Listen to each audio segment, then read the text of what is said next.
Greetings and welcome back, everyone. I have said that almost 400 times. I haven't been on every single episode, but welcome. This is the 400th episode of Into the Nexus, the podcast all about Heroes of the Storm.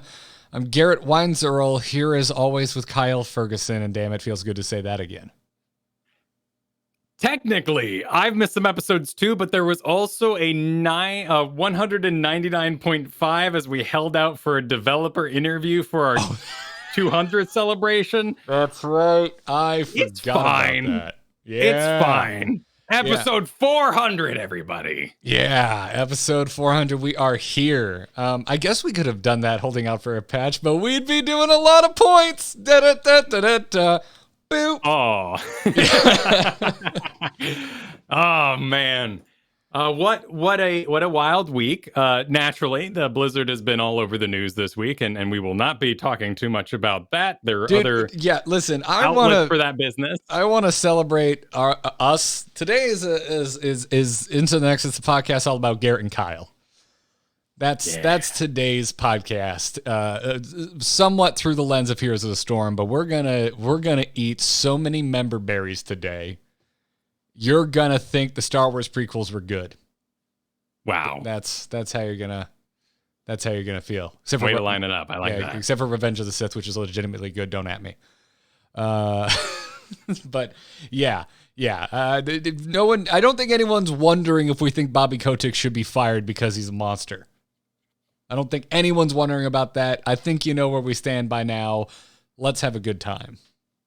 We've made a few videos. We've done some coverage on this very show. I think our point is made, but good of you to bring it up again. And now on with the business, because it has been, now not exactly, but it has been 7 years of Heroes of the Storm. It's been... Wow. What a wild journey, but also just a journey deeply tied to our own quests and careers. Yeah, man. I mean, so last year was a really big milestone for you and me both. It was 2020 was the 10th year of us podcasting together, because we started StarCast, which was a podcast covering StarCraft during the Wings of Liberty beta, which was the first piece of content I ever made, and it was almost the first piece of content you ever made. You did the Biggest Fan podcast, I think, about a month before we started that. And yeah, last year was 10 years of that. So now we've been working together for 11 years and counting. I got some here for the live show. There's going to be some video available for you all today. So, but I have dug up an old graphic here. It's currently spinning for the StarCraft podcast. What do we got here? Episode 87. It's true. We did not start out stream. Streaming wasn't even a thing. Look at that. Look at that video quality. Oh, I'm so emo. And I'm oversaturated. Yes, you are. I believe you were recording in a closet at this point. So for audio listeners, we are pulling up like an early episode of StarCast, the video VOD, which is redundant. I should have just said the VOD. And Kyle is blown out to hell and back. He's basically eyebrows and hair. That's all you can see. As I am today. Yeah. And I am late to the Panic at the Disco concert. Yes. Oh man, StarCast was a crazy time. It's amazing how much content creation, and I know a lot of people don't like that phrase, but let's just use it for today. That content creation has changed since that original format. We definitely took a lot of inspiration from the instance back then, but it was basically a forum as you knew it on PBS from the 90s. It wasn't that different. People would send emails, we would read the emails, people would create segments, we would play the segments, and it had this really crazy community feel as we had no idea what a pro scene was. And certainly here, this is episode 87, we had no idea what streaming was either. No, we didn't. And oh my God, nor did the internet. Some of the tessellation that's happening in the playback is intense, to say the least. But yeah, man. We did everything wrong. Everything. We had no idea. We were sweet summer children. And I think about it now. And like, there's been so many things I've wanted to do and I haven't done it because I know how much work it is. And back then, I didn't know how much work any of this shit was. Like, I just threw myself into it, and I just kind of figured it out as I went. And you had just such. We were doing everything wrong and having a great time doing it. And at the same time, too, though, like it's no surprise to some folks out there that I freelance outside of making content, and one of the things I do is I do a lot of consulting, and I get asked a lot about content creation, kind of where to start and whatnot. And I reference StarCast all the damn time because we were young and we were dumb and we were fresh out of getting our bachelor's degrees. We had just graduated in 2009 to date us, in case you're wondering how freaking old we are. That's what's going on with the hairline up here, everyone, in case you're wondering. But we were bored. We couldn't find jobs. The recession was in max swing. And so we were like, oh, let's try making something, because we're working retail for minimum wage and losing our creative minds. So yeah, we tried that, and it's, looking back on it, I'm like, oh, so young and dumb. But dude, we had a plan and we executed on that plan. Because StarCast, I'm damn proud. I think the first episode, it was like you, me, and my mom downloaded it, and I'm pretty sure that was it. But by Wings of Liberty launch, which I want to say was only a 3-month period, we had gone from like no downloads to I want to say almost 2,000 downloads a week on average, which was awesome. Like, it was so cool to like execute on that, and it's something I point to all the time as a really good example of how powerful sticking to your posting schedule is. That just being consistent is arguably the most important part of all of this. Done is better than perfect. Yes. There's a quote from, oh man, I think it's Conan, but I might be, and I'm gonna summarize here, but maybe 3 shows a year he likes. Otherwise, he did it, and that's enough. And I was like, damn, that's inspirational right there. I think I like a lot of our shows way more than 3. I'm pretty damn proud in that case. Yeah, man. I like Conan a lot. And anytime I hear him kind of talk about his process and how he internalizes it, like, yeah, I have similar reactions. That it's just like, I think it's an old Nerdist interview where he talks about, like, he's sick and he's just got to show up and do the show. Doesn't matter that he's sick. There's just, I think part of that has really latched into me, and I'm like, yeah, this is how you make content. This is how you make a show. You just got to keep going. You just got to keep doing it. And yeah, we've got some stinkers, man. We've got some shitty shows. I'm not going to put anyone on blast, but we've had guests in the past where we were like, okay, never having that person on again.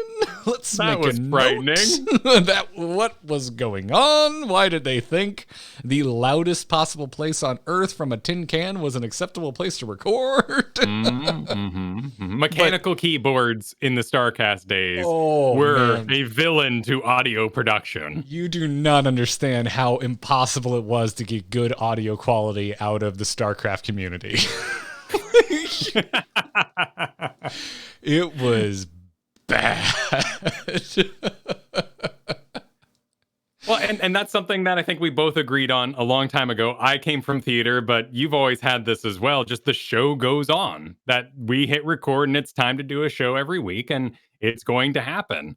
And that allowed us to work together to this point that we've now been doing it together, not only 400 episodes, but for 10 years. That's awesome. In fact, Twitter alerted me that I had my 12-year anniversary with them, and I got that Twitter account because I started podcasting. So we were but 2 months away from the release of that. In fact, I got my job working security at the bookstore. The call came in and I interrupted the first recording of StarCast for that. We were getting going. It might have been the one we threw away because it was so bad. I think you had Katie listen to it. And she's like, I have no idea what you're talking about. It was the first episode of StarCast that wasn't dating Katie. Oh, okay. I was living in Los Angeles with my ex. And I got a call that I was going to be working security. So I was like, yeah, all right, I got a job. All right, let's get back to recording this passion project. Yeah, man, those were rough times. I remember getting turned down by a McDonald's during that period. Boston Market. Boston, you got turned out by Boston. The audacity of them. I'm not even sure. Is Boston Market still around? I think maybe in Chicago it was at the time. I thought they were gone too, but I was living in Chicago after college, and a Boston Market was down the street, and I gave it a shot. And yeah, I apparently was not qualified. No, they are still very much around. Okay, there's one down the street. Okay, not down the street. It's remarkably close to the beach for Florida. That's some prime real estate. I'm surprised Boston Market can afford it. Not exactly what I would call beach food. I think I've taken a Publix rotisserie to the beach, so maybe I'm wrong. Oh, dude, Publix tendies are the number one go-to beach food here in Florida. That's maybe okay. So you grab a thing of tendies, you get out there. But yeah, you get the tendies, but then you're and maybe some mac and cheese. Sure, you're going to be dehydrated, but there's something about potatoes that I don't want to eat on the beach. Maybe it's the grittiness, the sand, you're already kind of getting gritty out there. Potato chips, but not potatoes. Yeah. You gotta worry about your hydration after all. The rest of my family's very into potato salad, and I'm just like, why are you showing up to the beach with this? What is wrong with you? It's okay. I like it when it's kind of mustardy. I almost said no judgment, but clearly I just judged. So I'm not going to lie to you all on air here. So yeah. On our 400th episode, you would lie to the audience. I won't lie that I hate coleslaw, so that's my thing. Ugh. I can have with the little coleslaw. But yeah, man, just thinking back on getting started doing this in general, it was pretty nutty. And so was making the decision to quit StarCraft coverage and move over to Heroes of the Storm. Yeah. That was, I think to this day, probably speaks to how cushy my life is, but that was one of the harder things I've ever had to decide. I remember agonizing over that to the same level I agonized moving back to Florida. It felt almost on the same level. It was a very interesting time. We had the StarCraft developers, and we had gone through a very, very long meta that didn't seem like it was going to change. Legacy of the Void was hinted at, but it wasn't coming anytime soon. Communication just wasn't at the level that we later experienced in Heroes of the Storm. I mean, it was never there for StarCraft. Yeah. They didn't really talk to normal people. It seemed like they talked to pros when they felt like it, and that was it. Ivory Tower, we called it a lot. Yeah. And that they would dictate from on high what you will enjoy and what is fun.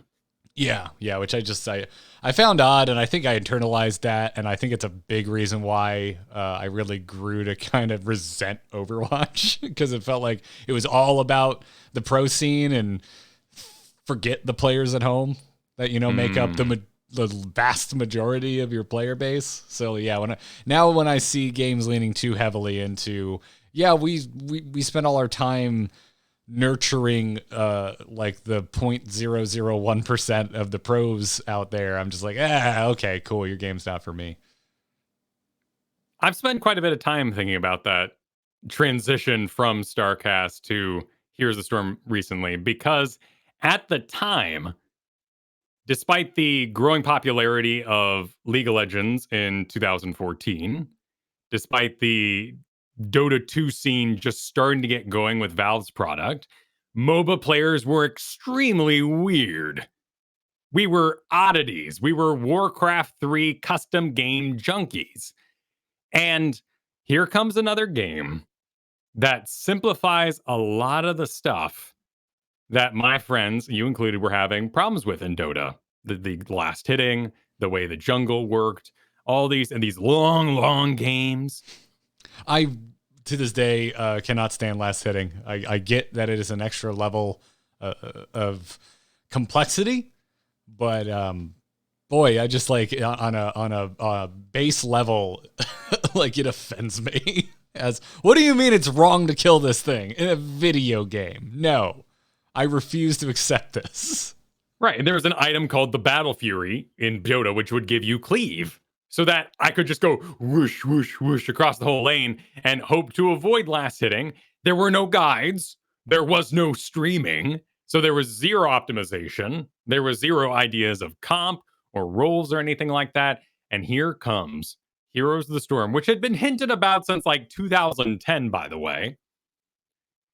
Here comes Heroes of the Storm, transformed from Blizzard Dota, getting rid of those things and having well-established roles that we understood from the Holy Trinity, World of Warcraft, your tank, DPS, and healer.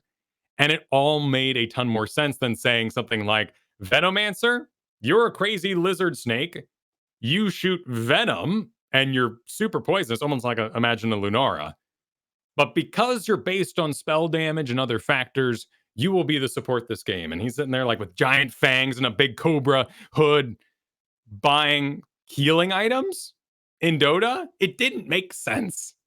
Visually, it didn't make sense in gameplay, but that's the way that game was going. So I was extremely excited. And immediately when we got into that alpha of Heroes of the Storm, just played it non-stop. And it is one of those conversations where we basically turn to each other and like, have you playing StarCraft? No. You playing Heroes of the Storm? Okay then. And we threw the switch. Yeah, we did. We were flirting with it for a bit, right? Like it was a segment on the show, and then it eventually became more of the show. Mm-hmm. And yeah, eventually we I don't remember the day, but I'm sure, knowing us, I'm certain we had a meeting, and it was very somber. We're very lively here, folks, but dude, sometimes in between shows, like when things are going hard, Kyle and I have like really serious meetings where there's a lot of talking like this, and just, it's very mumbly. Well, here we go. I got here. This is episode 185. So this would have been right before, I believe, we recorded our closing announcement offline, March 21st, 2014. That was essentially, I think we did like 2 more after that, like pickups talking about Legacy of the Void previews. But yeah, this was essentially the final episode. Yeah. David Kim Q&As. Oh, yeah. Good. When David Kim would come out and proclaim new things. Mostly that we didn't understand the game well enough to do so. But come about to a MOBA. I remember spending all those early episodes of Into the Nexus basically telling everybody over and over again, hey, y'all, we're about to be the weirdos. This is an extremely odd genre. And you will find a ton of variety and passion in this. I'm laughing so much at chat right now that are making fun of how just bummed I look in that video you just showed. There you go. That is the face of someone who is sick of covering a game. I was so done with StarCraft by the time we quit. I was so done. Oh my goodness. Yeah. It was a very rough meta. The Swarm added host. Unit. It was Swarm host meta. Yeah. It was just Swarm host or die.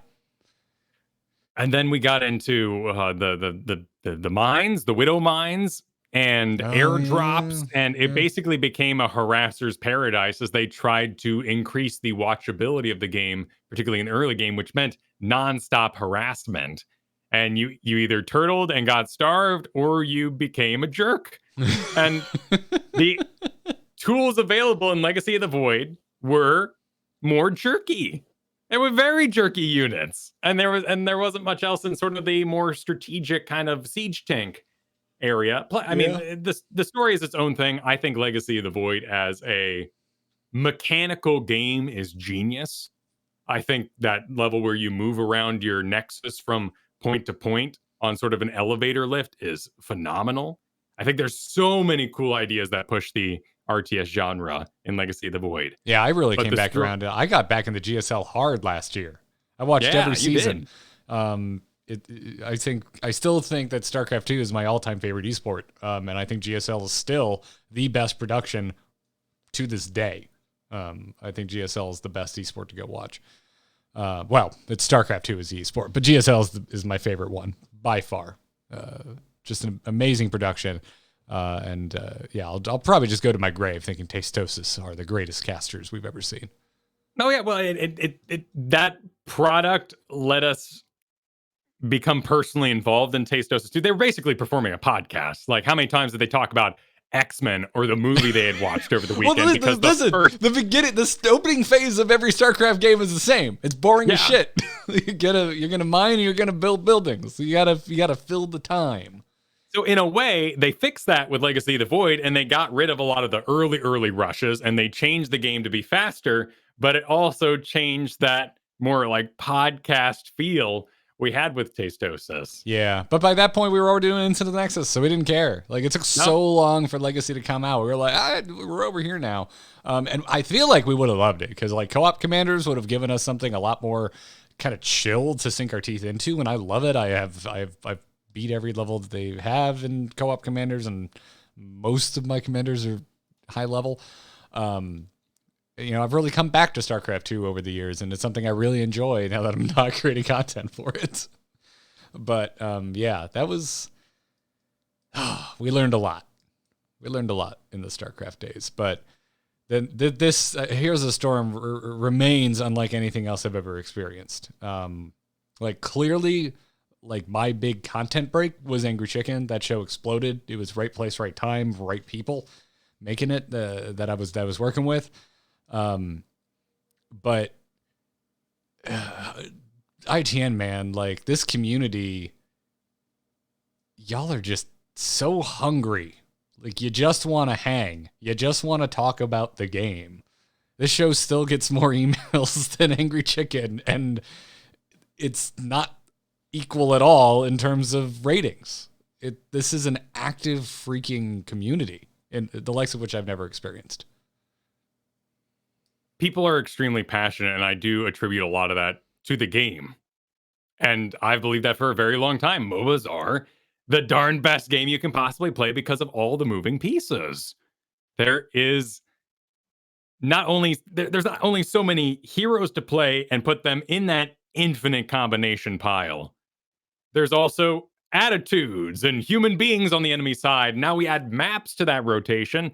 There's just so much going on, and we can't possibly in a lifetime explore all of it. And I love that we found in this community continuing that passion and that hunger to keep enjoying this game to an unparalleled level. I mean, you got things like CCL, you got Nexus Gaming Series, but we've done 151 episodes since the Brack letter. How nuts is that? Like, do you remember the conversations we were having?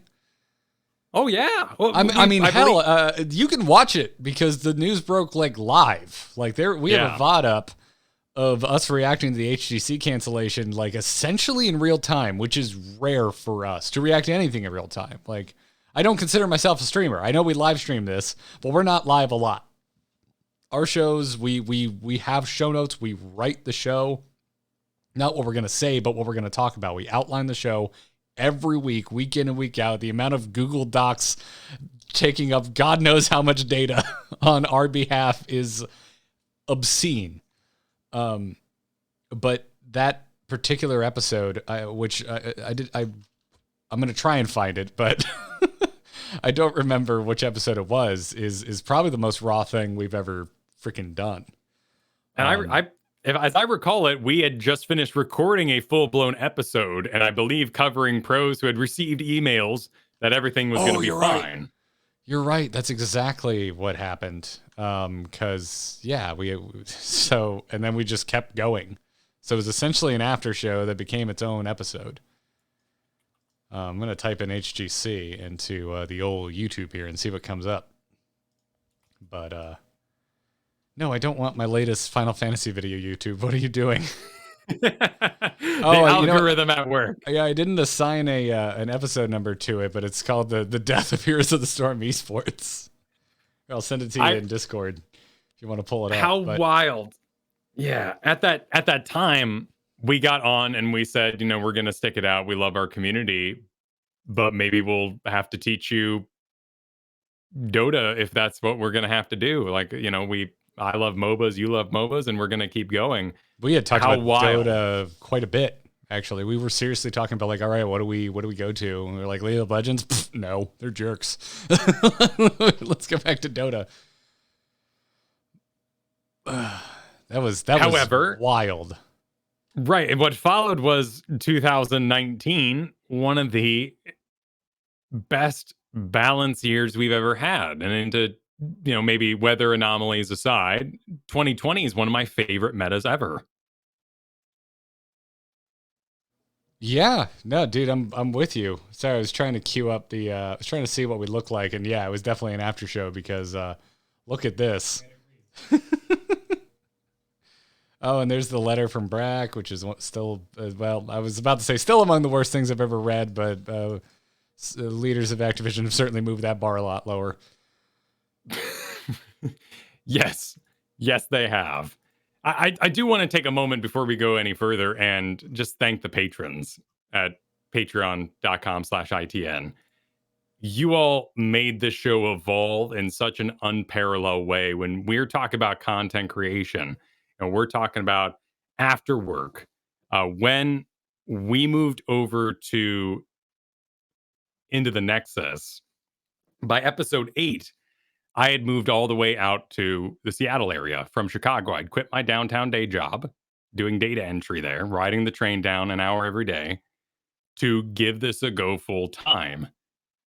And I worked as a ghostwriter for quite a bit out of my home there, doing article writing and even some Amazon turking, if you're familiar with that phrase. It's basically filling out surveys as fast as you can for money on the side. Kristen did book editing, and we just kind of made it work. But around those later episodes, around 30 or so, the unparalleled support we got for this show on Patreon that continues to this day is really insane. And from the bottom of my heart, I really thank you all for helping us share that passion we have for this game with you and letting us continue to explore and build our professional personas and share that with you. Yeah, it's legitimately changed my life. Like it just comes down to like this is what we really wanted to do, and everyone's support has let us do it. You help us pay bills. This show helps pay for my freaking house. Like, that's so cool. Also, if nothing else, thank you so much for giving me something of substance that my older family members can understand. Just be like, oh, you talk about video games? Yeah, and I pay my bills with it, you dismissive rando family member. Like, being like, yeah, no, it's not just this, it started as a hobby, but like the fact that it is a job now, that like I have to fill out government paperwork at the end of the year and I have to do taxes and all this stuff. I'm excited to do taxes because it means that this is working, that it is helping fulfill a living.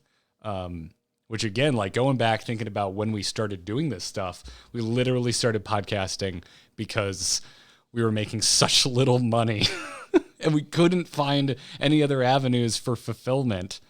Because we both came out of college, like, I don't know, just assuming like, oh, I got this piece of paper, hire me now. And everyone was like, no. So yeah, no, I moved to Chicago to do radio. That's what I wanted to do. I wanted to get into voice acting. I wanted to get into radio. And I had a lot of passion for video games, of course. You and I met doing brainstorming for video game ideas. It was a bizarre time to enter that workspace. So not only did StarCast keep us sane during that time, it helped us grow into that thing that eventually was able to become full time. And that was a tough road. And that was very, very weird. I'm glad I was young for it in many regards. glad I was young for it. Put that on my tombstone, please. Yeah. Like, just carve it in there. That energy, the hunger that drove me, and just looking at some of my old streams for Here's the Storm, like what an interesting concept. Like I'm kind of in awe of this. I'm gonna put some up on screen for the people watching. I started a thing called Solo Q&A in the background of ITN. Also helps funded by the show that I could take that time because I was doing it on Justin TV. Dear Twitch was God. Yeah, Twitch was barely just getting going. There wasn't any sort of funding or anything like that available for projects like this. And I did this because people didn't believe that my games could be like theirs at home. Like there was this, the streaming was so rare at the time that we were getting emails all the time like, really, you guys don't have AFKers like I do. You don't have people throwing your game actively like I do. So this was basically my project to say, look, come join me. Let's people watch together. And you can see the trials that I must face. And here's me lane clearing with Malfurion with a entangling root, so you know it's old. That's so strange to think about, like this game being around long enough that streaming was rare, but it was really close. It was really close to like the dawn of streaming, right? Like, because I remember streaming first coming on my radar in StarCraft 2 days. Like the link between StarCraft 2 and Heroes of the Storm like remains inseparable for me. And not only Heroes in literally the same engine, but I went from one game to the next in coverage. So it's just wild to think about this. By the way, Kyle, I found a thumbnail for the HGC cancellation video we did. Would you like to see it? Sure. Let's I think see this that. is, listen, I want everyone to know, if you're watching on video and audio listeners, I'll explain this if you haven't seen it. I want you to know that I have a 4-year degree in art. Okay. 4 years I spent. I have a piece of paper hanging on my wall that costs more money than I ever want to talk about again in art. And when HGC was canceled and we did a live, essentially gut reaction to it, and probably the most depressing pieces of content we've ever made, this was the thumbnail I gave it. And I think it's my greatest work to date. I just want to say that. It's really nice. Yeah. The PNG axe is doing its job well. I like that it's so worn. You really went out of your way to find a nice, worn, grizzly looking axe. I believe it was the first thing that came up in Google. When I think I Googled axe and then went options large and went for it. So, yeah. I guess I should remake this now, but with Jalen Brack dead. That was a bad joke. Because he's fired. Oh, right. Yeah. Sorry, step down. It's that ongoing story. The story for another day. Absolutely. Yeah, but it's just a I wanted to show that as an example of like how dire things seemed, and the fact that the continued support of this podcast, like it's crazy to think about the fact that we're still making this freaking almost 4 years after that. I guess 3 years. 3 years almost to the day since that, because we're getting real close to the anniversary of that announcement. Because this went up December 13th, 2018. Really? Yeah. And yeah, that's right. You and I had multiple very serious conversations about assuming this was the end. And here we are. Well, and that's the insane thing about it, is so did everybody. The tone of that letter was absolutely insane in its strength of words. As I said throughout that episode, this isn't for us. This is written for everybody who thinks the company needs to recover from losses. And look what we're willing to do to recover that room that we've lost on Diablo Immortal and such. We're willing to make the tough sacrifices like this entire community. And it was insane. It was absolutely insane. Yeah. No, it definitely felt like a sacrificial lamb, essentially. Like, it's just weird. And then after that followed things like the YouTube deal, like the exclusive YouTube deal with like all of Blizzard Esports. Oh, yeah. And they were unofficially, there's like not confirmed, but like unattributed reports that the only thing YouTube was interested in was Overwatch, and things like Hearthstone that went over there and essentially killed its viewership was just a bonus that was packaged into that deal. And that's still going on. Like, if you want to watch Hearthstone Esports, your only option is YouTube, and their views are still an absolute shadow of what they used to be on Twitch. Which is fascinating from a market share sort of style, because we hear constant like 1 to 30. You got one Twitch viewer, that's 30 over on YouTube, but they just haven't been able to break down that stigma. And I think it's just esports in general that YouTube may not be known for. There's certainly a lot of successful YouTube streamers. Yeah, there's a lot of some of my favorites. Some of like my favorite gaming personalities are like YouTube only, but it certainly I think is the exception for live content. That's for damn sure. I mean, half of them I watch, they're like, yeah, catch my Twitch stream. I'm like, your biggest following's on YouTube and you don't even stream here. Like if that gives you any idea. But that just was such a strange time where Blizzard seemed to be pulling out of an esports nosedive. Much the same way, and I've made this analogy before, so many companies pulled out of an MMO nosedive, trying to chase the success of World of Warcraft, which Blizzard kind of did too with Titan, but clearly they spun it into a success with Overwatch. But I still see Blizzard's great overextension as esports. I think that's fair. There was a pie in the sky dream that esports could be profitable, and it's an advertising platform at the end of the day. It is a loss leader. You are selling consoles, then you must sell games in that kind of way. There's a lot. Heroes in History is a massive experiment that went through so many different markets. And if you compare that to how we've progressed, with our video quality here on Twitch, even to take a look at, or our old StarCast YouTube recordings, there were some hurdles along the way that we were all trying to figure out. We all wanted to be TV. Then we all wanted to be mobile games and loot boxes. And we didn't know what that looked like. There weren't good examples. And frankly, as many of us say, 2.0 was too kind in some ways. To the veteran players, we got everything under the sun for free suddenly. To the new players, they had a very achievable grind style they could aim for new stuff with. And it just ended up being too kind. As bizarre as that is when you say loot boxes. Yeah, that's an interesting way to frame it. But before that, you might have some arrogance that took place. We can call Here's the Storm a casual game because people know it and will try it regardless of what we call it. Many, many people, of course.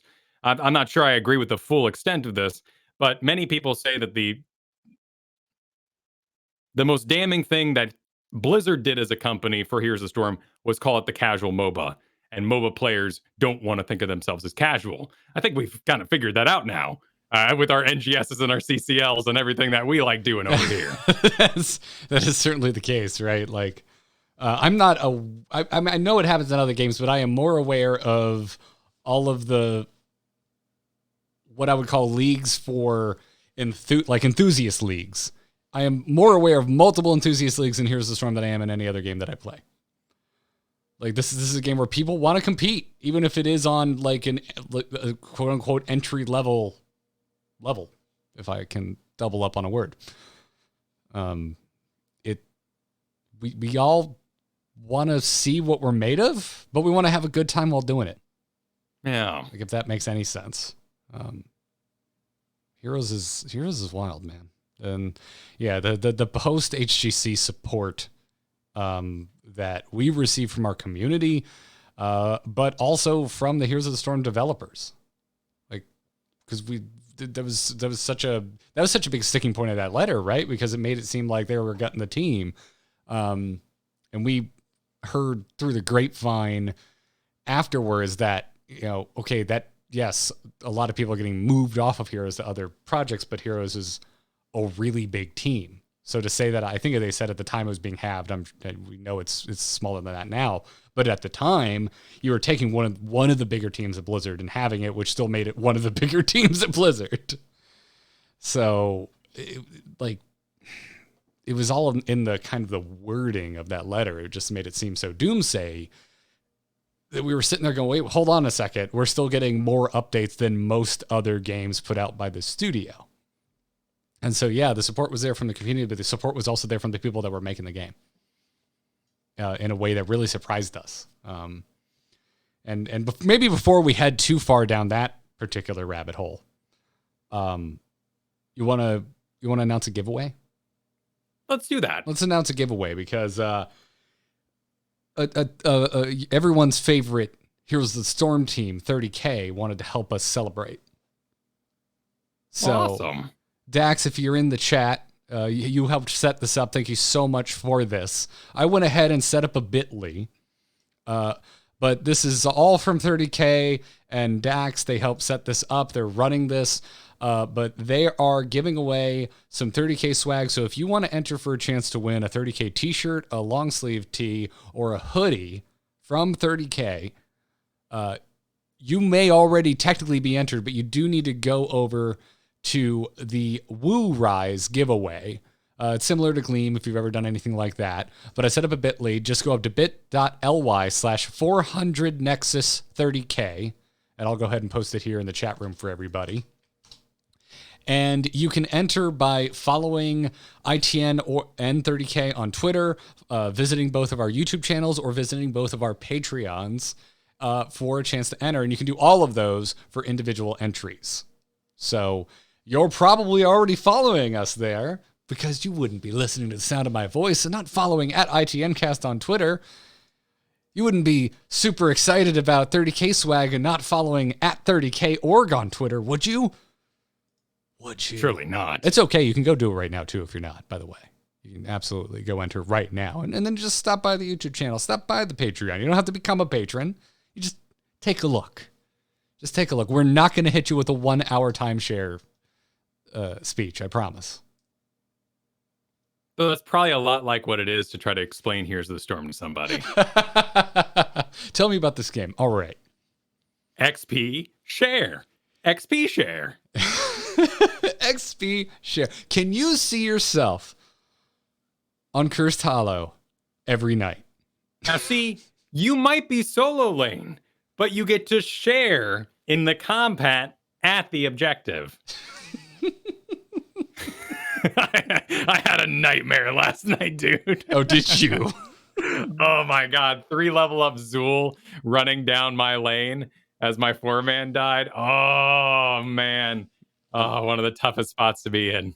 I am so sorry, man. I am so sorry. But anyways, everyone listening to the sound of my voice, if you're watching live, if you're watching on the VOD, if you're listening on podcast, go to bit.ly/400nexus30k. That's 400nexus30k. And enter for a chance to win a 30K t-shirt, long sleeve tee, or hoodie. And we thank 30K and Dax for putting this together to help us celebrate our 400th episode. It means the world to us. Dax just hit us up one day. I was like, hey, want to do a giveaway? I'm like, yeah, of course. 30K is really good merch, by the way. So go win yourself some. I am not eligible for winning, unfortunately. Oh, yeah, that's fair. That's fair. And while we're dishing out some thanks, let's also we already mentioned the impact that the patrons have made in our lives. But we have some new patrons this week, and we thank new patrons each and every week. So if you like the show, the best way to support us is patreon.com/ITN. And in the last week, Bill Kulazah, so I'm going to choose to pronounce that one.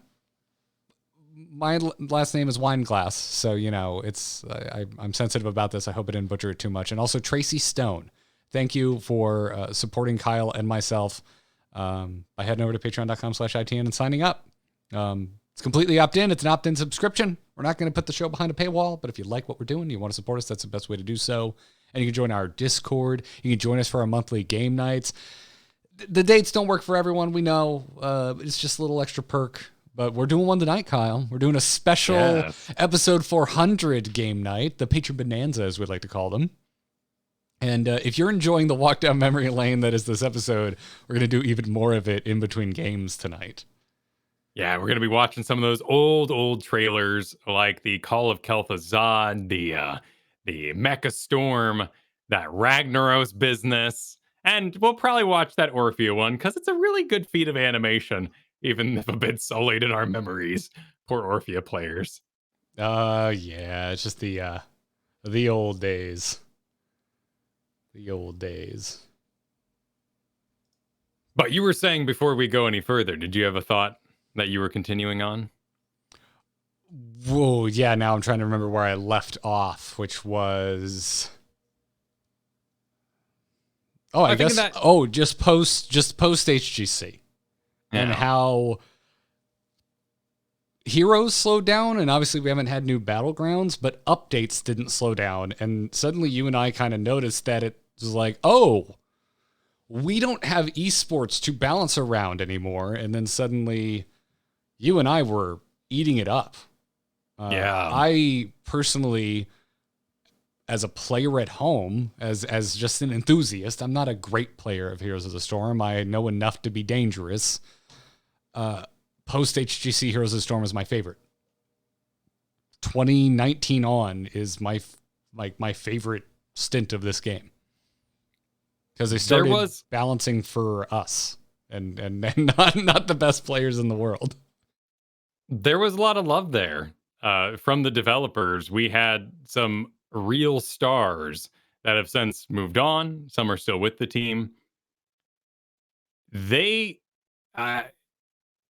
Mr. X here in our chat right now, I'm going to read the quote here.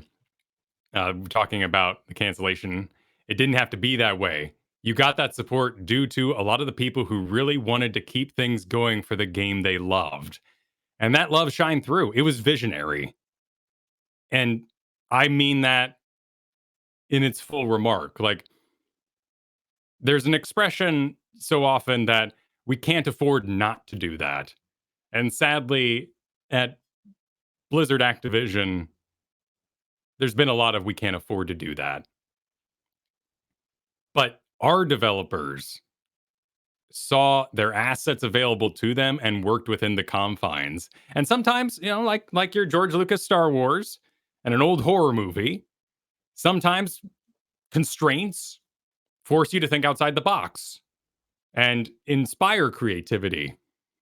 I wish they weren't restrained in the first place, but it was amazing what they were able to do with what they had, and continued for throughout 2020 too, 2020 TOO, to deliver those items and those creativities. It means a lot to me to see that inspiration and the goal that was shown through balance during that time. And it brought about my favorite balance. I said it earlier, but that Diablo, the Diablo meta we entered there, right in between Weather and Medallion, was genius. The tanks were bored out of their minds at the time. That we were all zoning, we were all waiting in bushes all the time, warding. Tanks weren't happy, but everybody else, we had these really slow, mechanical, fascinating fights and a real rhythm to things. You're forgetting being a Jaina vacuum cleaner too. You're forgetting that good one where Jaina was very much in the meta, but Jaina couldn't collect her own XP. It was a very different time we had found ourselves in, but that experimentation that we saw, regardless of community pushback, was so inspirational. And I do think that in the future, we can't afford not to, but this is one of the parks on the Blizzard campus. And it is populated. People want to come and sit and ride Star Tours, and it's moldy maybe. And people want to come and they want to see the Muppet Show. And nobody knows what the Muppet Show 3D is about anymore because everyone's forgotten about the Muppets. We're talking like early 2000s here. Hey, they just put out a Haunted Mansion special that is serviceable. Things get updated, and it's very, very important. But it really was unexpected, unparalleled what happened over those 2 years after the Brack letter, and I loved it. Yeah, it is. And I only think a small portion of it was like our expectations sank really fast because of the tone of that letter. But like we stuck with it because it was good. Like the game was fun and vibrant, and I got to rip on my Overwatch friends, being like, "Oh, how long's it been for an update for you?" Yeah, our dead game over here has had 2 updates in that time.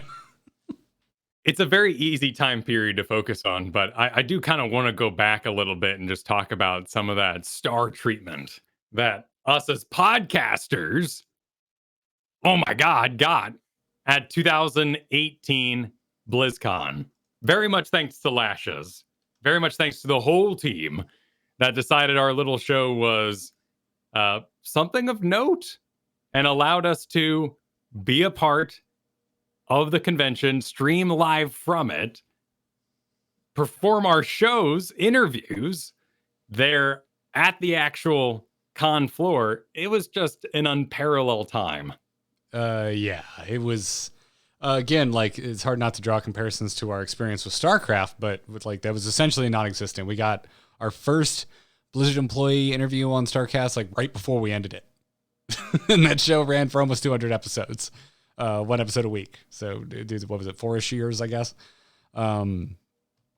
Yeah. And so getting the access like we have had on Heroes of the Storm, we weren't used to that. It kind of felt like podcasts kind of got the shaft for a long time. At least from our experience, it was like, oh, well, streaming in YouTube, the metrics are very forward facing. It's very easy to see who's popular, but it's not as It's not as easy to do that with podcasts because none of the major platforms out there show how many times things have been played or listened to or what have you. So I guess Spotify does now, but that was not around until very recently as far as podcasts are concerned. Right. It is a tough metric to communicate. And that team saw the value in the show and what we did with the patch notes. I'm taking guesses here, but they saw value in what we were doing, and that was a fabulous treat to be a part of. And we were part of it in previous years. Like we had gone out there for interviews, but very much on our own structure and dime. And that 2018 was a delight. But let's not forget the summit. Let's not forget I went to a Heroes of the Dorm. Like there were other ventures in journalism, you could call them, that took place. Oh yeah, 100%. And let's get into some. We're gonna take some questions from you all. We also pulled some questions off of Reddit. We were doing a little AMA over there this morning, and I wanted to pull some of the questions in here. And I think one of these files really well into this, which my own Galactus congratulated us and wanted to know if we have a favorite episode, segment, or moment from the past 399 episodes, and mine is definitely going out to the Heroes 2.0 Summit, which was off podcast. We weren't allowed to make content while we were there, if that makes any sense. It was everything was like strict NDA, but we got to see the 2.0 build of the game early, and we got to test Cassia and Genji, which they did not release together. They released, I think Cassia was first, and then Genji released. Correct. We had to be quiet about Genji. I remember there was a time period we were talking about Cassia, and the majority of the games we had seen Cassia in, Genji was running around as well. Yes, yeah, and getting to go out to that was definitely like one of my fondest Into the Nexus memories, because we'd never been invited to anything like that before, and even having gone to things since, like we're not always both invited. Like it's rare that we all get to go to the same thing, and for us it's usually BlizzCon, but it's usually on our own dime. So like getting the airfare covered and stuff, and like getting to go out and get a preview of something and have to sign NDAs, like felt like we'd made it. I think it felt like we had made it when we both went full time doing this stuff from home, but kind of felt like the nerdiest rock stars on earth going out to the 2.0 Summit. Oh, definitely. It was highly, highly motivational. Got to meet a lot of the personalities. We met all the casters, hung out with them for a Dreadnought on high speech as he proclaimed Lunar the most broken thing on the planet. It was Dreadnought and Dunk talking, and yeah, that was watching like major knowledge being expunged. It was a room full of personalities, and it was a real treat to be a part of it. Before that, I went to Heroes of the Dorm and met a lot of the YouTube personalities that were developing, particularly around the Squadron. And that was still very much podcast numbers are unknown. You're a voice and not a face. So I feel like I almost stealthed my way through the majority of Here's the Dorm. Except I did run into some people there. In fact, Mosley was sharing his story in our Discord about how he guessed and he had filled out the Here's the Dorm bracket and ended up winning $10,000 behind me. So I had just met the guy the day before. Wait, what? Yeah. And he then won 10 grand? Yeah. Holy butts. So he's running up on stage after Michael Udall's team won. And we're like, hey, we know that guy. He listens to my show.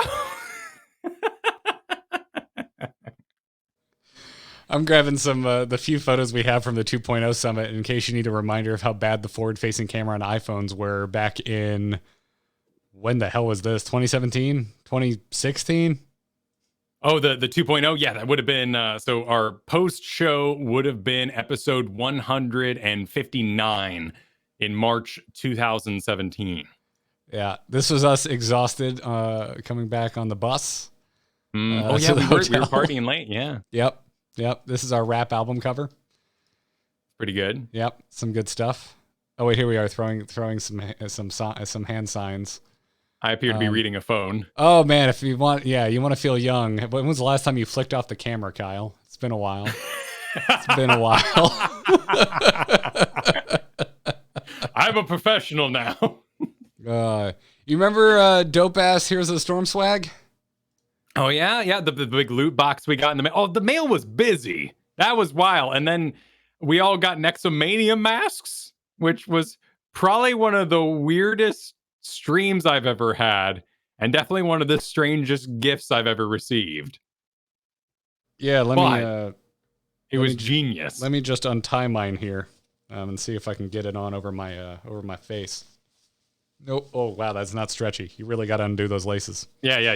Well, it's meant to lock you in. You know, those are actual luchador masks that they got produced. Those are not, mock-ups or anything. No, yeah, these are legit. This is one of the most unique pieces of swag I definitely have. They were very cool for Nexomania.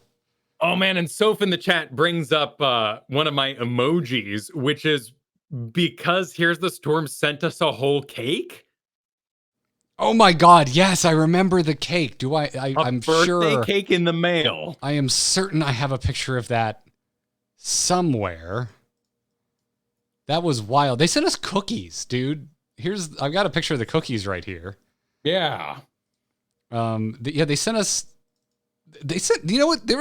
They sent us a surprising amount of food. The Ragnaros cereal. Yeah, the Ragnaros cereal. Yep.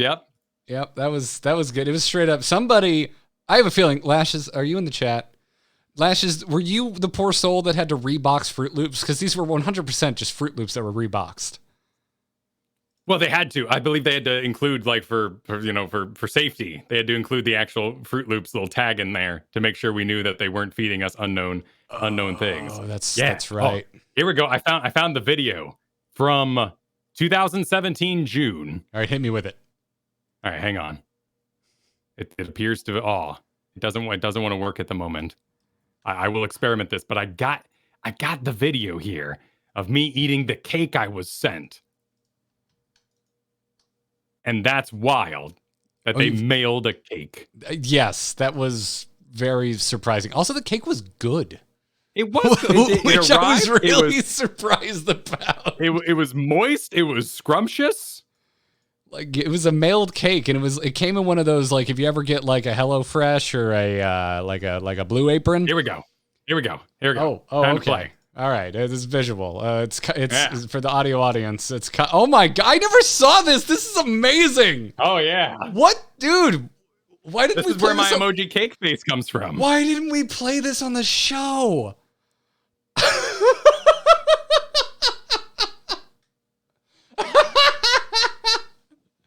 Kyle, you need to celebrate their second birthday. So what was the label on this thing? How do you not make more shit like this? It's so good. All of your content should look like this. 2016 by the look of it. Oh I recorded that very video. I found my photos. Apparently I didn't put the cake photos on 2017 on my Dropbox. June 2nd. Yeah. Oh yeah, look at that. You got the whole cake there. Who sent me this? I think this was Lance. I could be wrong, but an enterprising Blizzard employee. This, Kyle, what I'm about to show you is a photo of our stream on a big screen playing in the Blizzard cafeteria. Oh yeah. It was episode 169. Dunk Train was guesting.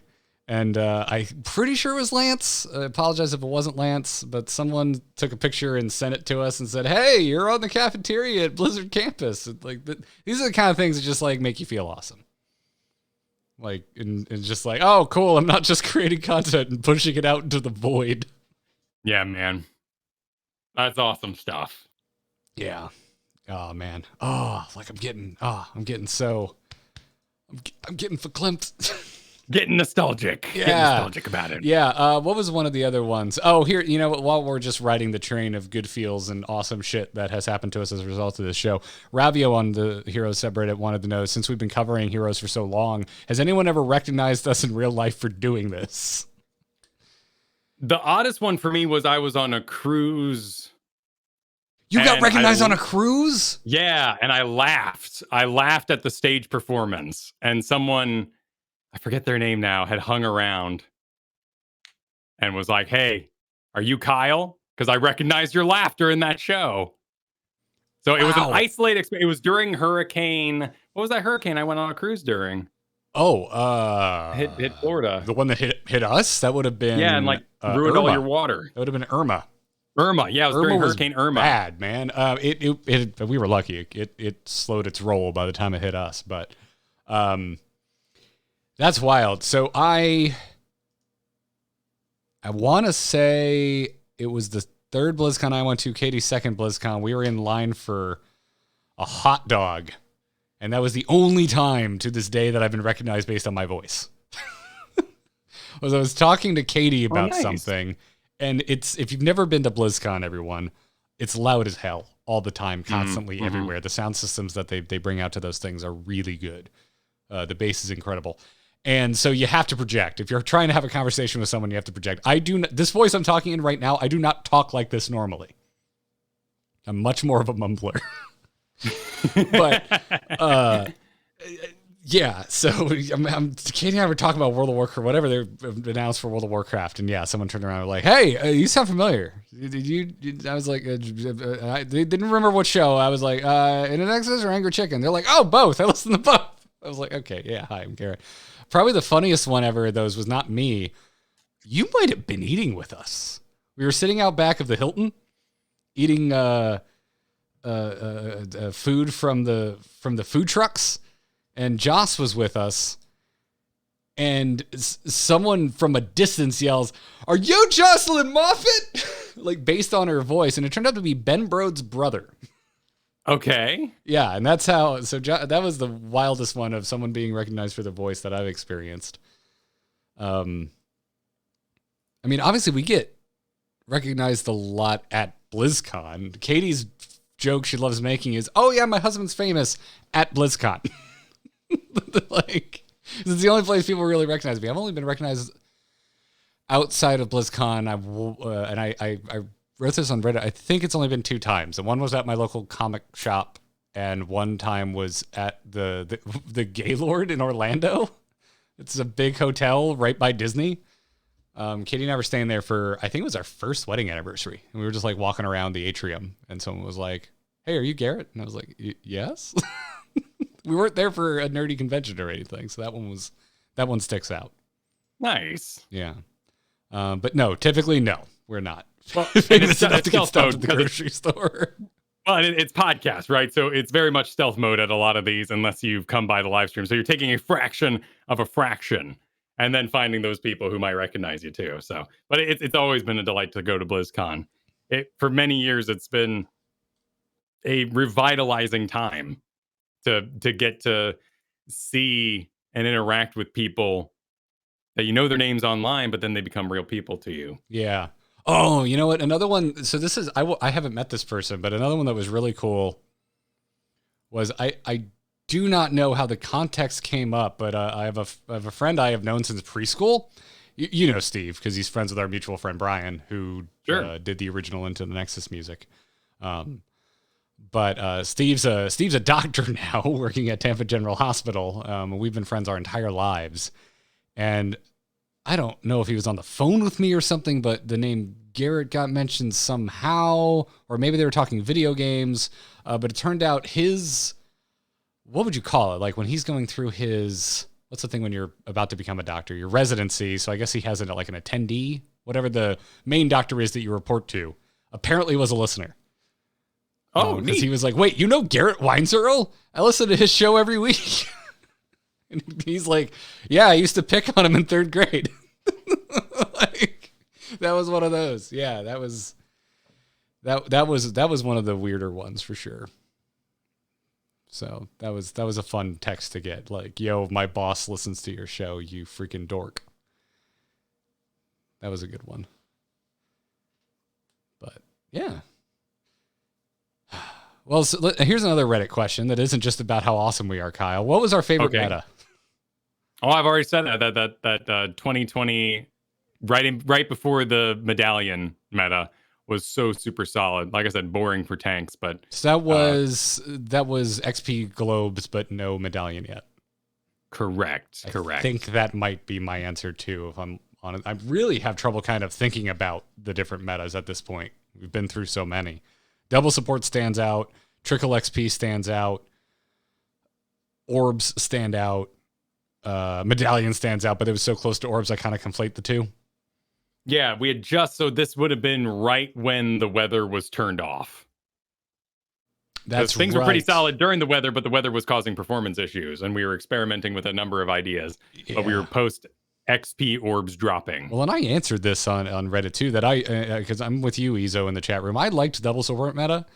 I just eventually got bored of it. Because part of this question too was, would you ever consider like dreaming of freezing it in that state and keeping it that way forever? And my answer is 100% no. The constant shifting, even when it is at the expense of my favorite heroes, is the main reason I have played this game for 7 years. Is because it's a constantly shifting puzzle. I agree. It's all games need that shakeup. Heroes of the Storm has, I think, done a really good job in 2021 in experimenting and growing the new style of that shakeup. But there are troubles such as COVID, working from home, and of course internally, that are causing those to release with a lot of bugs. So I think that we probably have a very big shakeup on its way. We just have seen 2 very large bugs come out, 2 over buffs with Zagar and Stukov that affected things in a negative way.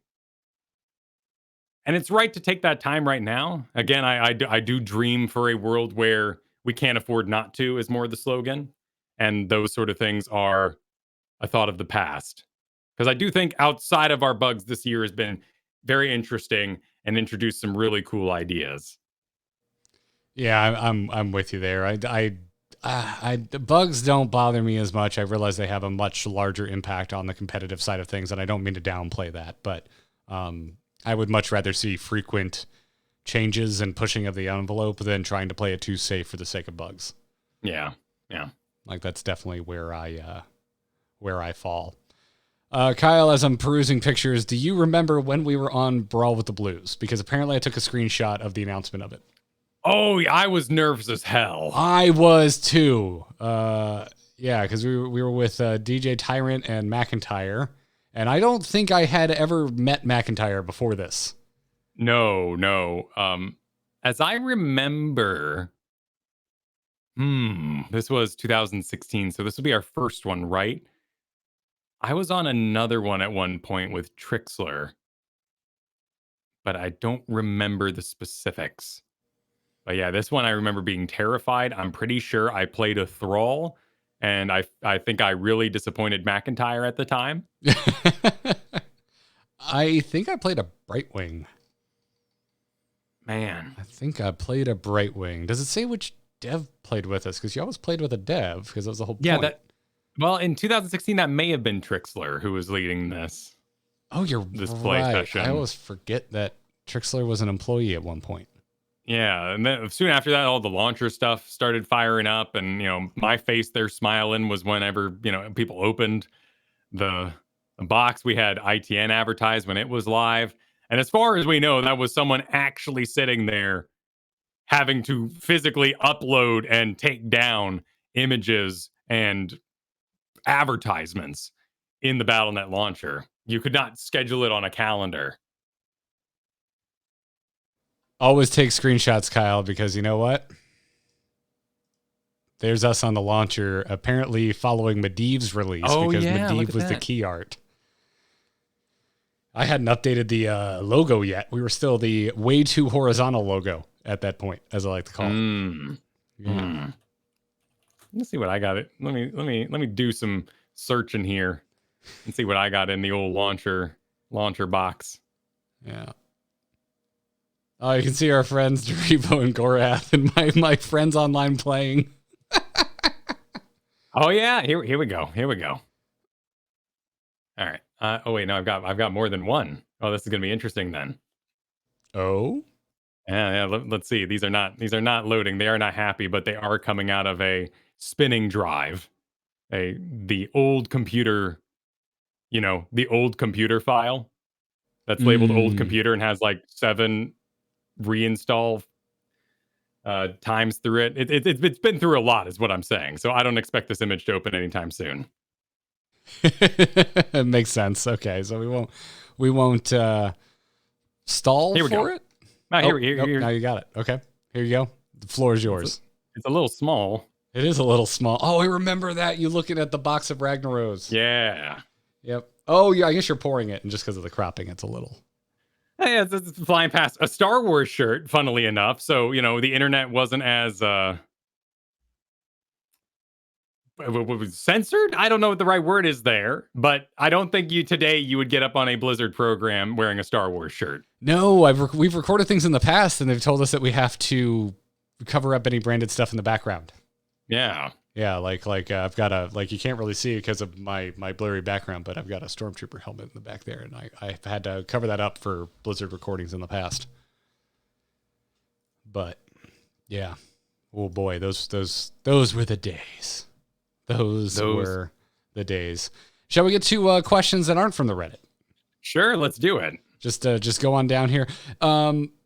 Is this Crushinator or is it literally someone named Crustinator? I don't believe maybe that's Crushinator. No, yeah, I was about to say, because it says, Crush wrote in and says, my favorite ITN moment was meeting Garrett at the World of Podcast panel. No. That was...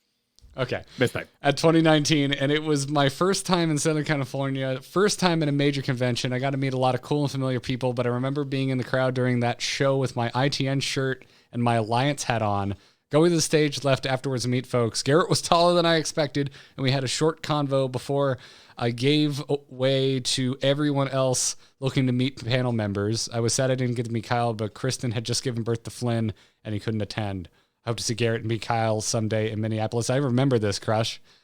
It helps that your avatar is your actual face. I'm like, oh yeah, I totally remember meeting you. I remember that setup. God, that is really fresh in my mind because that was the last BlizzCon. Yeah. Dude, it has been way too long since we've seen each other in person. That's true. There's a thing going on. You may not. There's a reason for that. It wasn't accusatory. Oh my God, Kyle, you never call. Weird, right? My God, why don't you call and say hi? I still, I'm sad I missed that year, but it was good to get that time, of course, as my son was just born. Crazy. Well, yeah, your kid was born and like no one saw a plague coming, an actual literal plague. Well, and then I watched that whole BlizzCon from a phone because I was touring apartments. So we would pause. Flynn was taking a nap, and we, watched BlizzCon opening ceremony. Yeah. I mean, it wasn't a banner Heroes of the Storm year by any means. No. There was that cool basement, but you were in the basement. You were in the base. The line Deathwing was that year, and the line to play Deathwing was definitely the biggest line I saw down in the Blizzard arcade. So like the HOTS fans, they came out to represent for sure. You're being accused of being on the launcher around Kel'Thuzad time. I don't know why. By Barson 42. That sounds right. That sounds right. I mean, the way I cropped this, I'm not sure when. Well, Ragnaros O's would have been, Ragnaros time. So we'd have to kind of do the hero research to look back and see hero releases around Ragnaros. Were those close together? Ragnaros, Kel'Thuzad. Okay, so Kel'Thuzad was a ways off. I have a picture of myself on with Garrosh. Okay, yeah. Well, because Ragnaros was a BlizzCon announcement. And as a matter of fact, I tweeted out, if you go to my Twitter at Garrett Art, I tweeted out a really old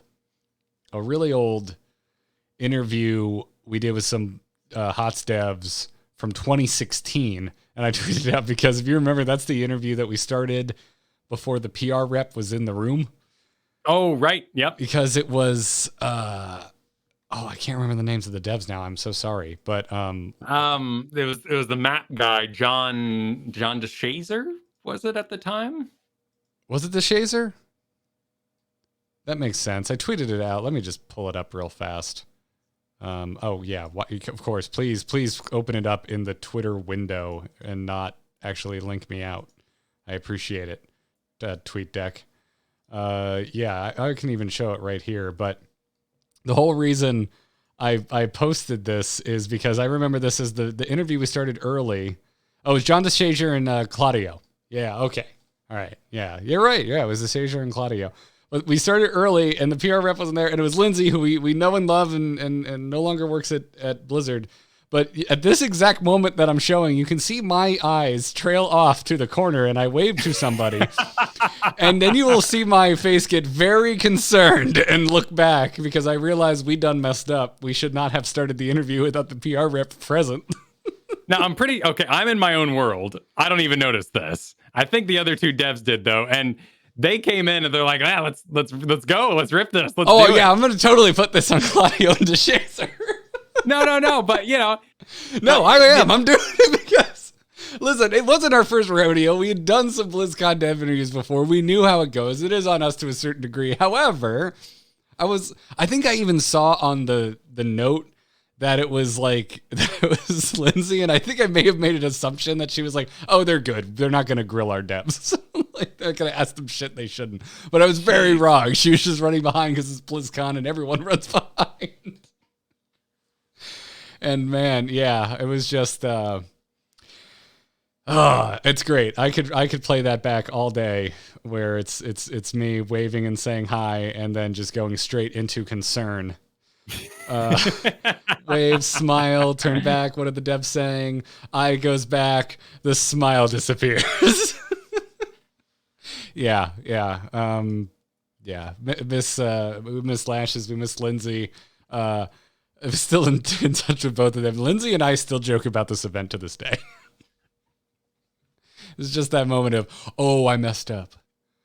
But yeah, when the two devs come in and they're like, all right, you got questions for us? You're like, oh, okay, I guess we're going. Yeah, they've had a full day. They're ready to go. It's once a year, man. Maybe protocols changed. And that was definitely that was before the Hearthstone interview.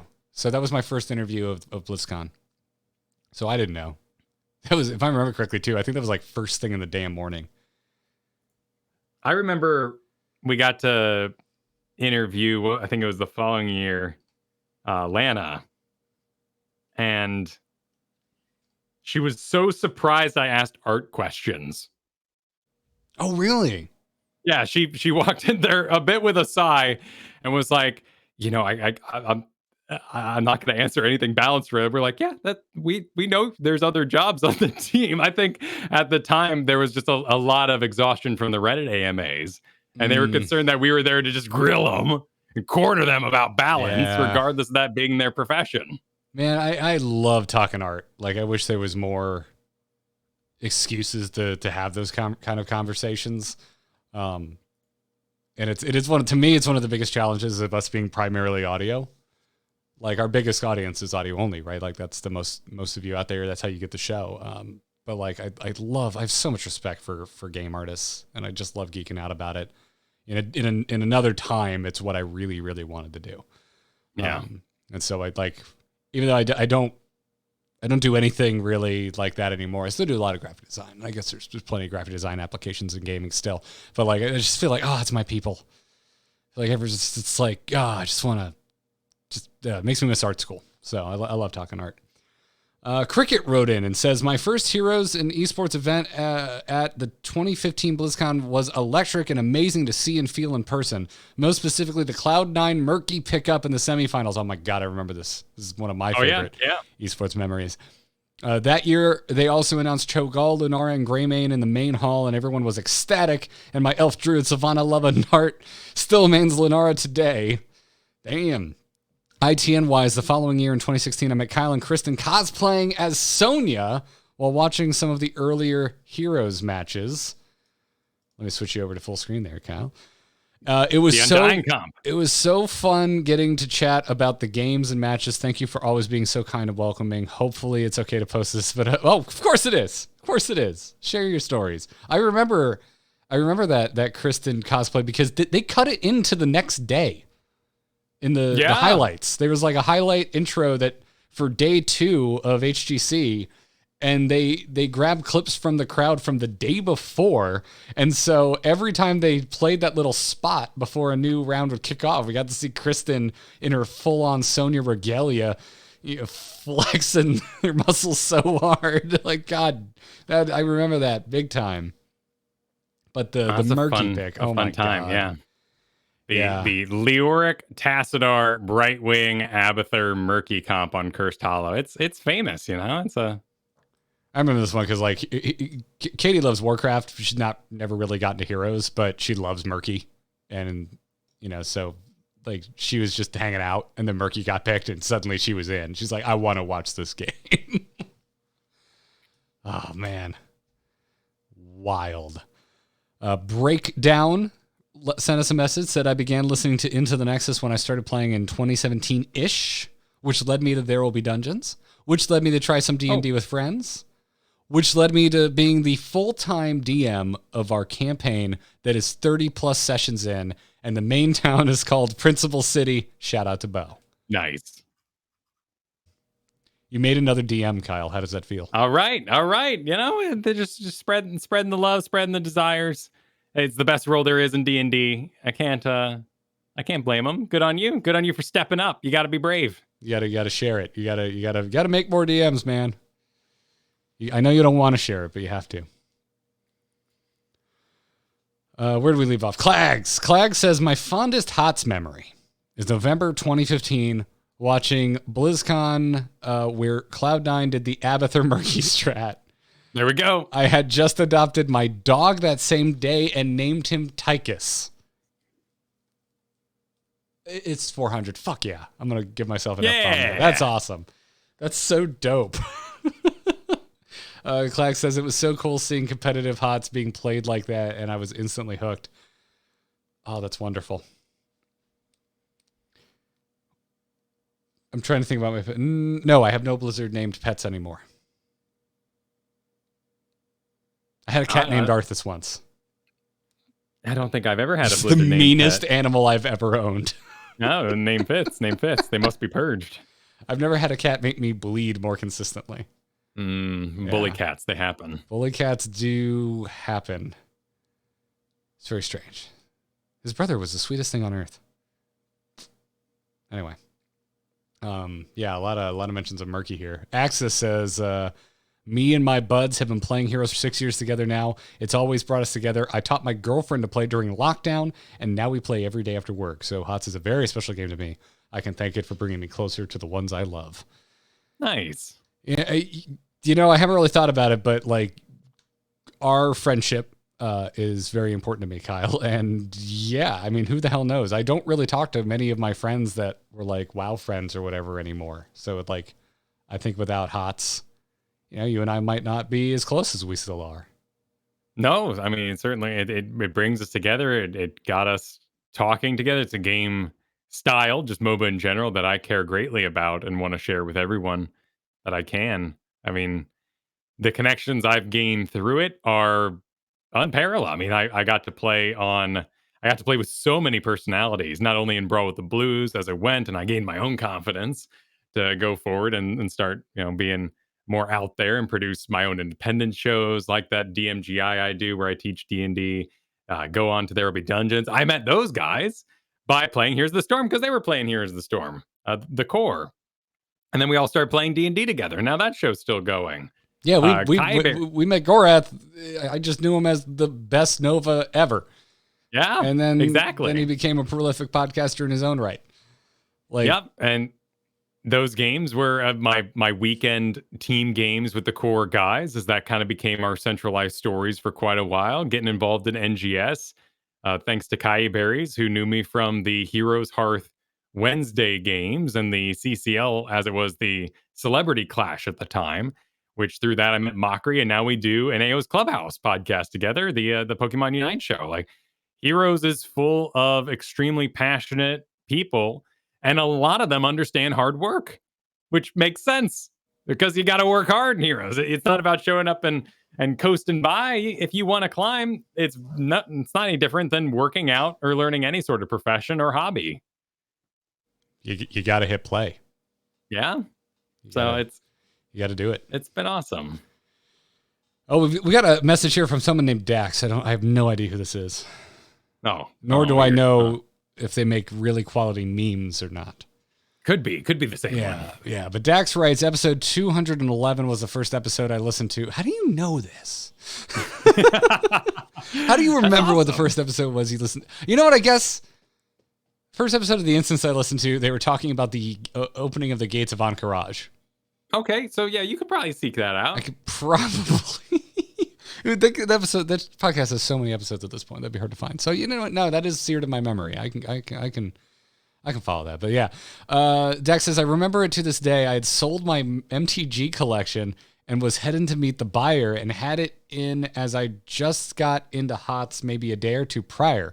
I couldn't wait to get home and play Deckard because the kit sounded so much fun, and that began my Deckard mainage, as well as the addiction to HOTS and ITN.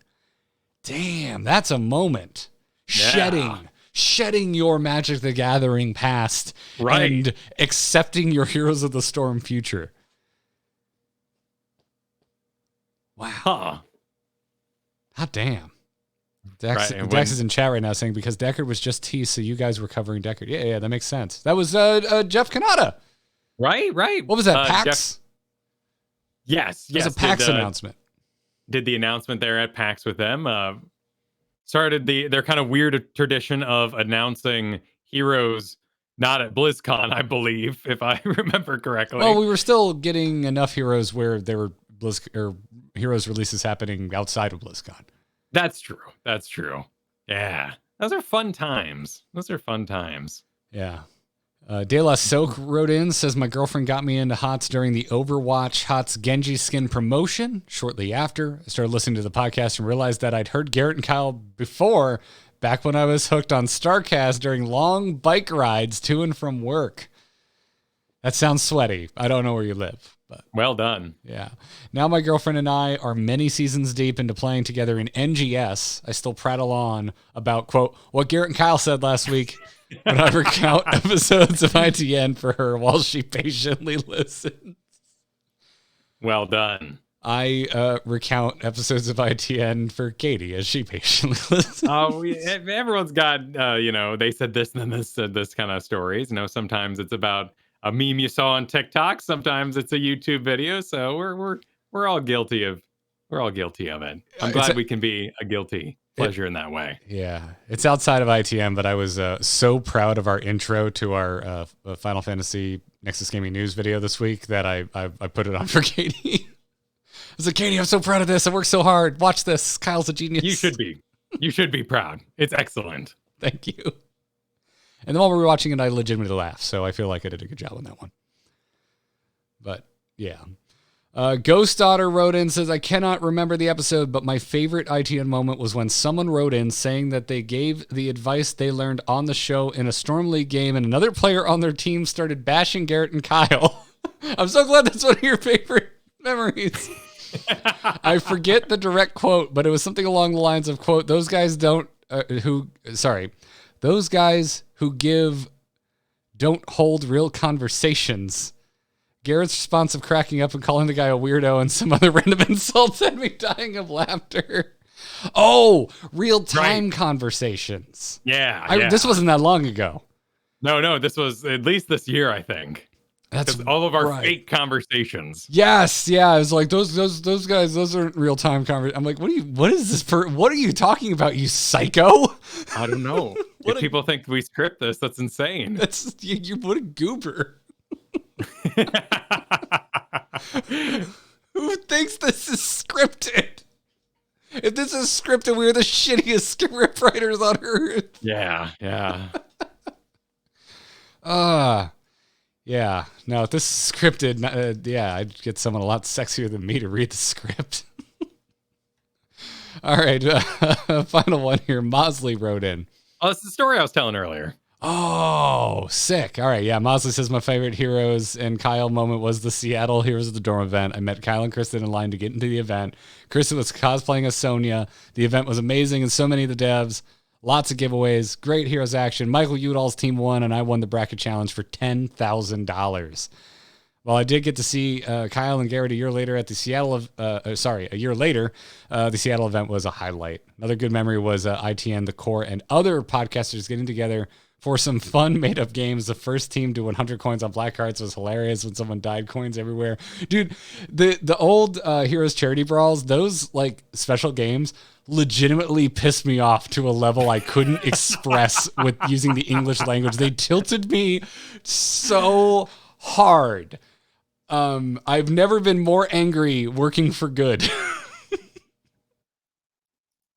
We're not ARAMers. We're certainly not people who really enjoy brawls, but that was a bridge too far for you. I hate goofy games. I have come around on ARAM 100%, but like ARAM in the early days of Charity Brawl, it wasn't what ARAM is today. And like those made up versions of Heroes, like I was just like, oh my God, can we just play some normal Heroes of the Storm? I hate this. Like it just, there was just something about it, and I can't really explain why, but like I just like the normal gameplay loop of Heroes of the Storm. There's just something about the custom rules that we came up with that it just like went against everything I like about Heroes of the Storm. Like it really got under my skin. No, that's fair. That's fair. I've got some. This was Here's the Dorm, and man, I got to meet, and meet is like the most casual, like scared fan meet Dustin Browder. I didn't introduce myself in any way. I stood in line, got his autograph, and was like, "Hey, thanks for tweeting." He's like, "Oh yeah, I'm glad you enjoyed it." And I'm like running. I'm already booking it away. I was terrified. Just yeah, I love it. Nervous. I'm imagining just the most timid Kyle. Just like, oh yeah, thanks for tweeting. Run, gotta go. Don't talk to me. Granted, the line, the way Seattle is laid out is that it all kind of faces the sun. And that's because there is very little sun in Seattle. So when it's out, everyone's really excited. So we're all lined up like down the block, just on nothing but asphalt, no trees, and the sun is just blasting all of us. And despite any preparations you may have made, everyone was sweating buckets. And the place thankfully had AC enough to handle it. But oh my God, like we were all a little frazzled by the time we got in there. Yeah, I don't think I've ever met Dustin Browder, which sucks because I think he's awesome. Yeah, it was a strong vision for the time. In fact, I found a old set of StarCast notes where he had tweeted that there were going to be more destructible rocks in our future. And I guess it ended up being a joke because I can't think of any destructible rocks in the game, and it's a shame, really. Yeah, the Browder and destructible rock memes are still things that make me smile and warm my cold heart. I think the dev I probably had the most awkward run-in with was Chris Siggety. It was one of my drunkest nights leaving the Marriott of all the BlizzCons I've ever been to, and Chris, who used to be the head on StarCraft, was just like hanging out, and I vaguely remember just being like, dude, I love your work, huge fan. And him being extremely gracious and being like, so glad you like it, dude. Yeah. There's a couple of those, but you got better over time. I have a number of, like, Asmodunk, of course, signed by a lot of people. I have a lot of signed things with devs who I later would interact with and thankfully wouldn't remember me. Oh, for like being a weird fan? Yeah, for just being completely silent as I slid through that line. I got most of my weird fan stuff out of the way. My very first BlizzCon, which was 2010. You and I hadn't been doing StarCast that long. No one gave a shit about what we were doing or knew who we were. So, yeah, I just got to be a dork. Somewhere. Oh. Little show and tell. I've got my Wings of Liberty art book signed by most of the StarCraft 2 team. Oh, nice. Yeah, this is 2010. I just walked around meeting everyone I could and getting them to sign this. You know that the Marie Kondo, the philosophy of cleaning and putting things up that brings you joy. Oh yes. Ask yourself, does it bring you joy? Yeah, I've got a lot of posters that aren't up because they scare me and remind me of my previous self. You've gotten rid of posters? No, they're here. They're here in a tube. I can see them right there, but I do not hang them because they remind me of the shame of approaching these star figures and just being completely terrified. I'd rather not be. They remind me of my terror of a former day, and I like who I am now. Oh, so you keep it there? What, like a just a reminder to not be a goober? Yeah, but I don't want to look at them. They're a reminder in my closet that they exist. And yes, no gooberage, please. You have literal skeletons in your closet. Exactly. And a cat sleeping right now. Oh, Karth. Well, that's great. This has been fun. It has been fun. I just feel content. I don't really know how to wind down from this. There isn't any way. It's been a journey. We appreciate you all joining us on it. It was fun to talk to you all, share some of these stories. They were, of course, extremely scattered, but I hope they made some sense, and y'all enjoyed the story time. I hope you enjoyed this celebration of 7 years of ITN and 11 years of Garrett and Kyle. It's fun working with you, man. I agree. We should keep doing it. We should. Let's keep doing it. Let's keep working together. Let's keep making shows. I look forward to it. What do you think the next game is? Like for Blizzard? What no, for us. What do you think the next game we're going to get really into and make stuff about is? Oh, man. Well, I mean, we're both really into Final Fantasy. Does chat room have any suggestions? I think chat room might have some suggestions. We are really enjoying that. We are really enjoying it. I am teasing nothing. Just that we've had some talks. That's all I got right now. At the moment, Nexus Gaming News is our Final Fantasy show. Yeah, exactly. Man, what that evolves into, time will tell. Mr. X says Diablo 4. I'm going to play the shit out of Diablo 4. I 110% am going to play Diablo 4. And at that time, we'll request you come on, though you might be locked up for a while. You gotta keep secrets. But you're always hold up, because you got to go through media training, and maybe if you've already gone through it, you'll be at the front of the line for talking to folk. That might be true. Just saying. Not that I am outing the identity of anyone in the chat room right now. No, nor did we read a quote from one Mr. X earlier with any sort of reverence. So it's all good. No. Yeah. Anyways, Kyle, I think it's going to bring us to the end of this walk down memory lane. I agree. Thanks.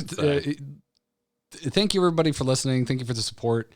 Anyone on the Heroes team, past and present, hearing this, thank you for your hard work. Thank you for making a game that we love enough to create over 400 episodes of content about. Yeah.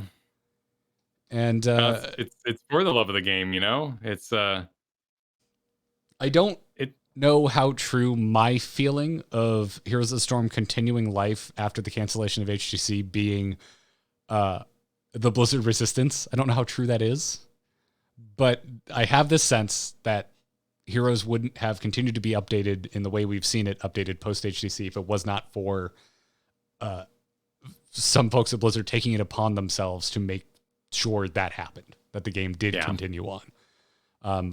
This is based on nothing but a gut feeling.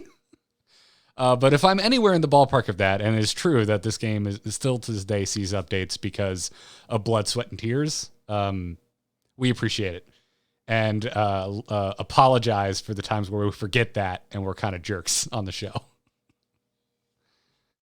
It's true. Sometimes we're impatient, man. I'm impatient right now. Yeah. We're here celebrating. I'm in a deep pit of impatience at the moment. Absolutely. We're all very excited for the patch, for the shakeup. It's a game I certainly play in a very hardcore way.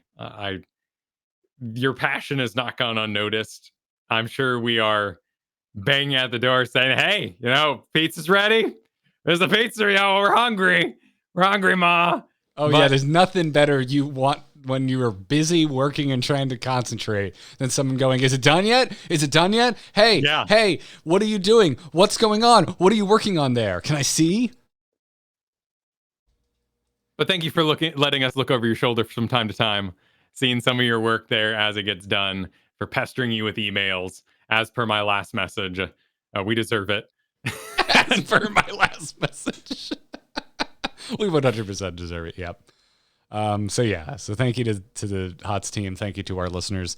And thank you, Kyle, for being one of the best mofos I have ever worked with. Your work ethic is among the best I've ever experienced. Right back at you, man.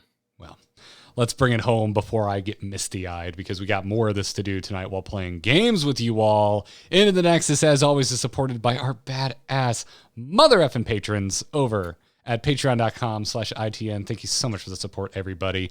Legitimately, without you, we wouldn't be able to still do this. We're adults now. We've got kids and homes, and we'd have to go get a day job. But it's because of your support that we don't. So thank you very much for that support, and we really appreciate it. Huge shout out to our producers too, by the way: Declan H, Chris K, Sean B, Mike R, and JM Tibbles. Producer slot just opened up. We do limit them to 5. So if you want to be our last producer, go check out patreon.com/ITN. You can catch us live Thursdays at 3 p.m. Eastern over at twitch.tv/AMoveTV, or you can follow us on Twitter at ITNcast. Other than that, you can find more of Kyle and myself at Nexus Gaming News, found everywhere you get your podcasts. But I would highly, highly, highly recommend the YouTube version. Go to youtube.com/AMoveTV. Because we've been editing our little butts off, and it is the most visually interesting content we've ever made, even though it still exists as a podcast. And we both try very hard to make sure that it is audio friendly.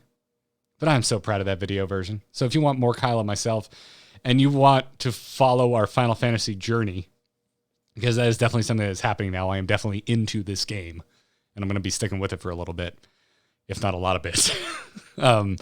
Check out Nexus Gaming News, where we just put up an episode where we covered all the things we wish we knew when we had started playing. So go check that out. But other than that, Kyle, dude, where can folks find you? You can find everything I do over at kylefergusson.com, 2 S's in Fergusson. That's it, man. It's I'm endlessly thankful for this show, the support everybody's given, no matter how much you may have been a part of the Patreon, Twitch subs, or anything like that. It is all endlessly appreciated.